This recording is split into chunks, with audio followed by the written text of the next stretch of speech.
Are you afraid that one wrong step could steal your independence forever, even if you've walked that path 100 times before? You are not alone.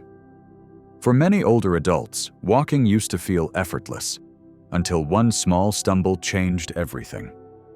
I'm Dr. James, and today I want to gently remind you of something your body hasn't forgotten: how to walk with calm, steady confidence. The truth is, falling doesn't begin with a fall. It begins with tiny changes in posture, rhythm, and awareness that go unnoticed, until it's too late. But here's the good news. You can relearn these quiet walking habits, and you do not need machines, gyms, or youth to do it. Just 6 simple adjustments, rooted in physical therapy, practiced by real seniors, and proven to help reduce falls, improve posture, and restore balance. And according to new data, over 36 million older adults fall each year in the United States alone. And most falls happen during everyday activities, like walking to the kitchen or going to check the mail. But that doesn't have to be your story. I'll show you exactly how to walk in a way that protects your strength, your safety, and your independence. And once you learn these small tricks, every step becomes a quiet act of power. If this speaks to you, I'd appreciate it if you like this video.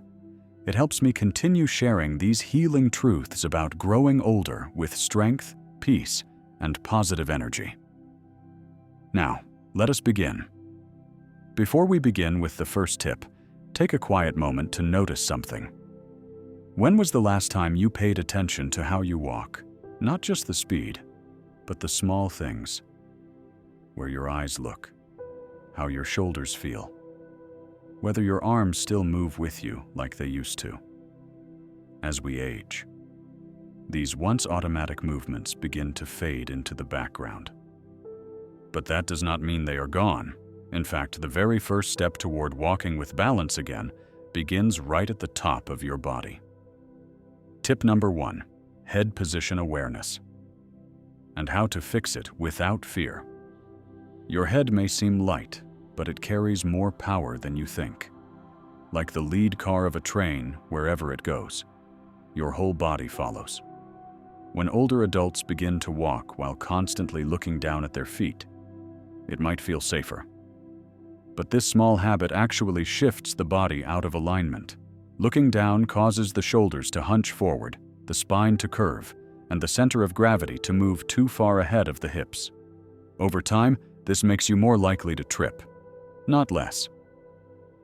Physical therapists call this the forward collapse, where the body, over weeks and months, begins walking as if it's bracing for a fall.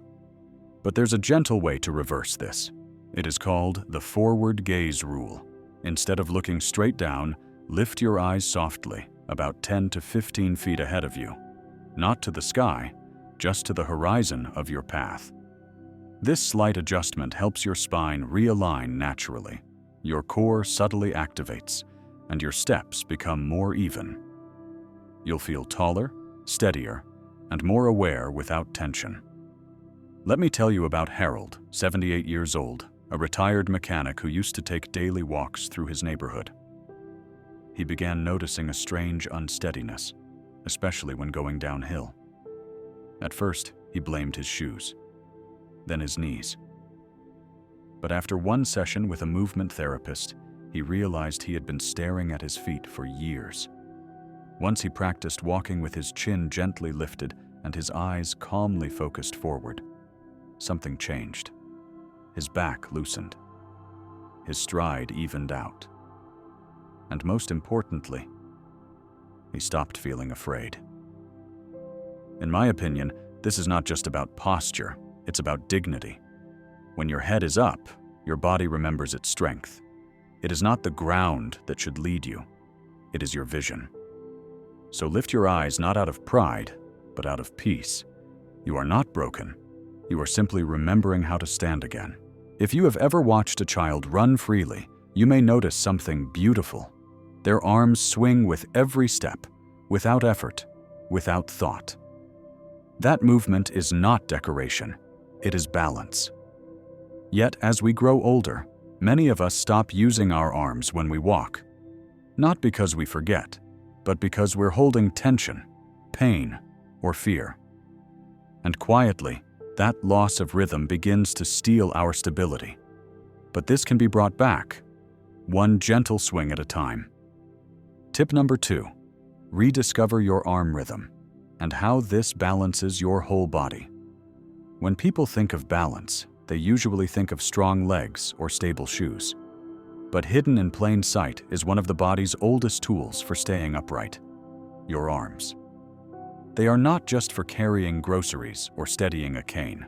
Your arms are built-in counterweights, moving in rhythm with your legs to stabilize every step. When your right foot moves forward, your left arm should follow, like a soft cross pattern that gently keeps your momentum in check. But over time, that natural rhythm fades. For many seniors, stiffness in the shoulder, the habit of clutching a bag, or even fear of falling causes the arms to freeze. And without knowing it, the body begins to walk like it's bracing itself. Stiff, uneven, and off balance. That's exactly what happened to Miss Bernice, 79 years old, a retired school teacher who began using a cane after a fall. Despite using it faithfully, she noticed her balance kept getting worse. Her therapist gently pointed out something she had not noticed. Her left arm, the one not holding the cane, had stopped swinging entirely. It was locked in place from years of tension. With practice, she slowly began to alternate her arm again, letting one swing naturally while the other supported the cane. And in just a few weeks, she said, walking felt lighter, almost like dancing again. My personal reflection? This rhythm is not about looking athletic or fast. It's about letting the body do what it already knows. When your arms swing, your torso stabilizes, your stride evens out, and your breathing deepens. It's a return to harmony. So today, try loosening your elbows, unclenching your fists, and letting one arm flow with your steps. Even if one side is stiff, use the other. One arm in motion is better than none. Movement is not always loud. Sometimes it's a quiet rhythm that restores your balance from the inside out. Keep going. Because now we're getting closer to the ground, where the next step of walking wisely begins. By now, you might be realizing, walking is not just a motion. It's a conversation between your body and the ground beneath you. But what happens when that conversation becomes unclear? When your feet stop landing the way they once did? Soft, confident, connected? The truth is, many falls begin at the feet. Not because they are weak, but because they've forgotten the pattern they once knew by heart. Tip number 3. Land with your heels. First, and how to retrain your step from the ground up. Every step you take sends a signal through your whole body. But the first part to touch the floor sets the tone. Ideally, your heel should meet the ground first, followed by the ball of your foot, then a gentle push-off with the toes. This heel-to-toe rhythm cushions your joints, activates your calves, aligns your knees, and prevents your toes from catching uneven ground. But as we age, many people begin to shuffle instead. They land flat-footed or even toe-first, especially when they're nervous about slipping. This disrupts the body's balance system and weakens the coordination between the hips, knees, and ankles. You may not even notice it at first, until one day you trip over something that never used to bother you. That's what happened to Leonard, 74 years old, a quiet man who loved gardening on his back porch.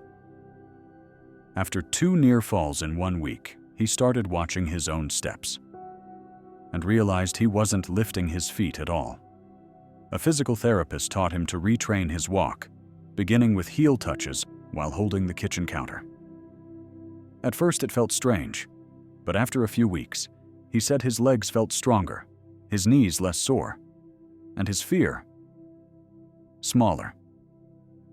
In my experience, this one change, reconnecting your foot to the floor, can rebuild your entire sense of grounding. Here's a small practice. Try walking barefoot across a towel, slowly, feeling the heel, the arch, the toes in sequence. Do it not for exercise, but for memory. Your feet, like the rest of you, remember how to walk with dignity. You're not trying to walk like you used to. You're learning how to walk forward, safely, and fully present. And now that your feet are steady, let us look at something even more powerful than muscles.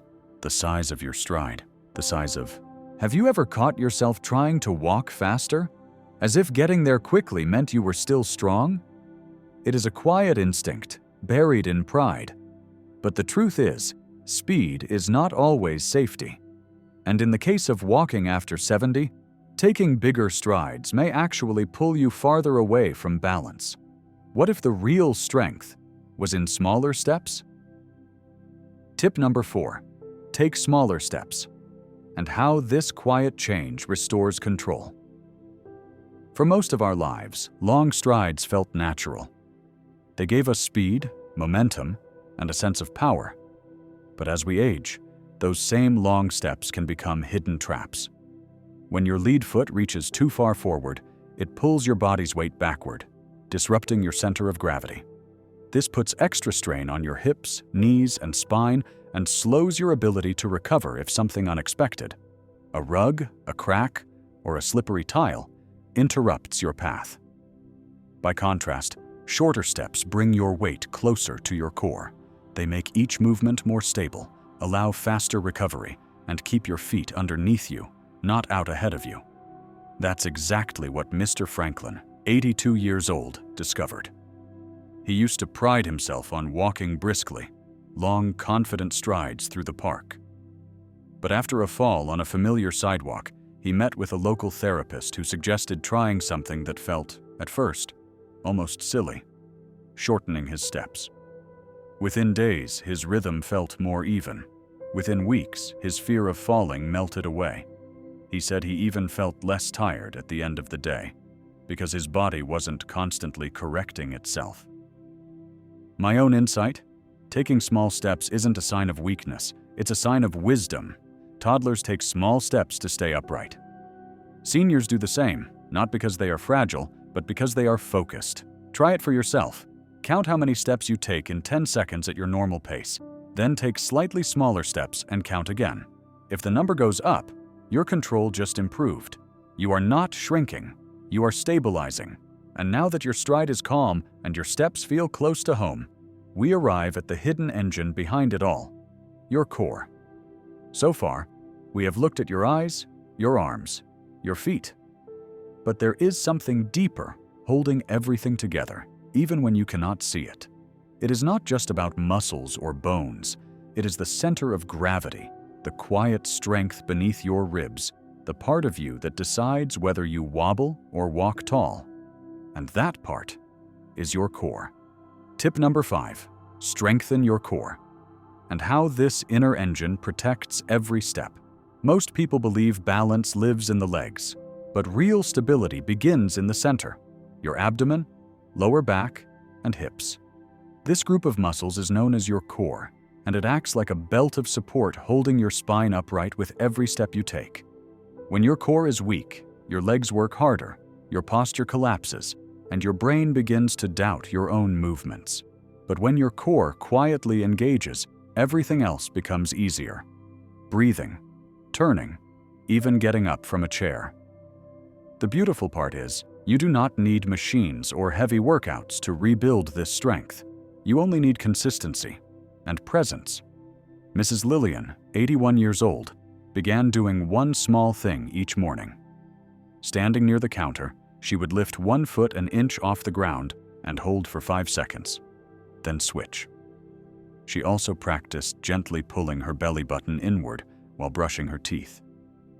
No one else noticed, but her body did. Within weeks, she told her daughter, "It feels like I remembered how to walk tall again." From my perspective, this is the kind of strength that matters most, not the kind that lifts weights, but the kind that lifts confidence.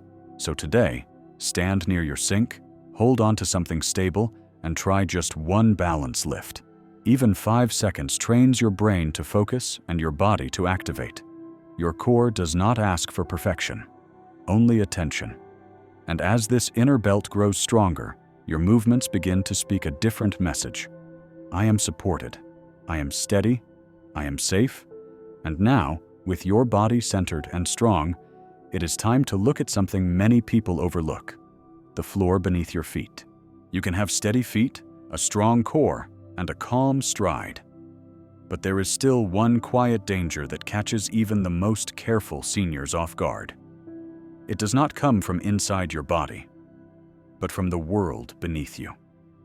The floor, or more precisely, how your brain sees and reacts to the changes in it, because sometimes it is not the step itself that causes a fall, but the moment your brain fails to catch up. Tip number 6, pay attention to floor transitions and how to stay one step ahead of every surface.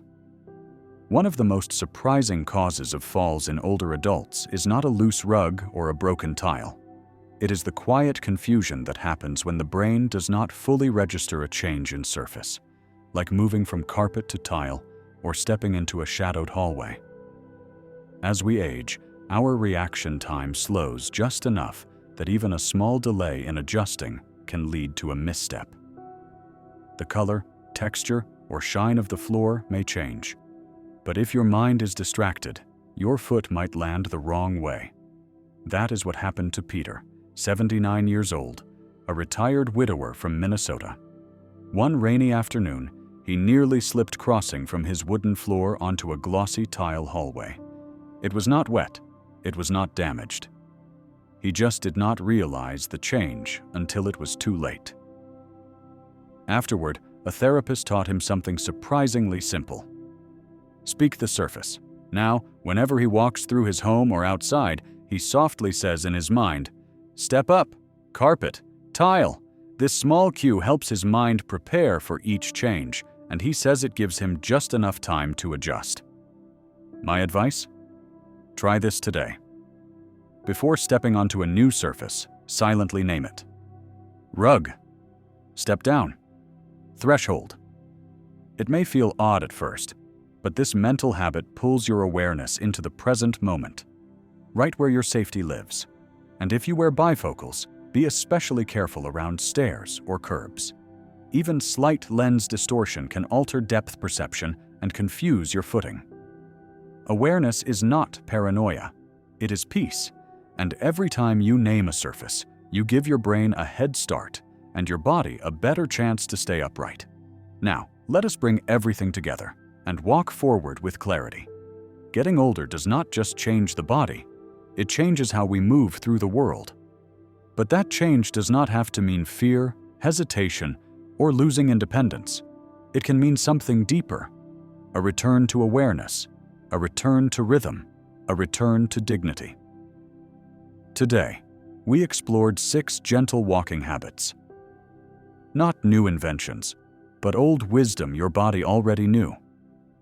From lifting your eyes to shortening your steps, from swinging your arms to naming the floor beneath your feet, each one is a quiet key that unlocks balance, control, and confidence.